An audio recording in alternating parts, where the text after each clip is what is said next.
नमस्कार. नमस्कार. काय नाव सर आपलं? कुंडलिक पांडुरंग गतोरे. गाव? जळगाव जामोद. तालुका? जळगाव.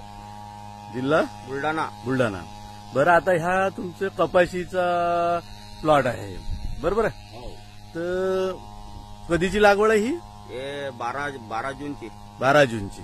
बरं, आता याला काय काय केलं तुम्ही सुरुवातीपासून? काय कंडिशन होती? कंडिशन इतकी खराब होती.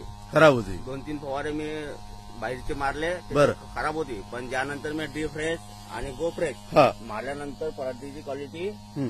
चांगली सुधारली. वाढ पण झाली, माल पण आहे, पाती पण आहे अजून, आणि क्वालिटी हिरवीच आहे अजून, लाल पडली नाही. अच्छा. बोंड वगैरे कशा आहे सर? बोंड वगैरे मोठा आहे सर. हा हा. किती बोंड झालेले आहे सध्याच्या अवस्थेमध्ये अंदाजे? 35, 40, 50, 60 पर्यंत बी आहे. 60 पर्यंत पण आहे. आणि प्लॉट कसा आहे तुमचा अजूनही? प्लॉट एक नंबर आहे. प्लॉटला काही वांधा नाही. हिरवागार आहे, सर्व हिरवागार एकदम आहे सर्व. पद्धतशीर आहे. हो. आणि माल पण खूप कव्हर केलेला हो, आहे. माल बी खूप कव्हर केलेला आहे. दाखवा पोगले साहेब माल. माल पण चांगला कव्हर केलेला आहे आणि बोंड पण सिरीज मध्ये खालपासून बोंड आहे. हं? या ना.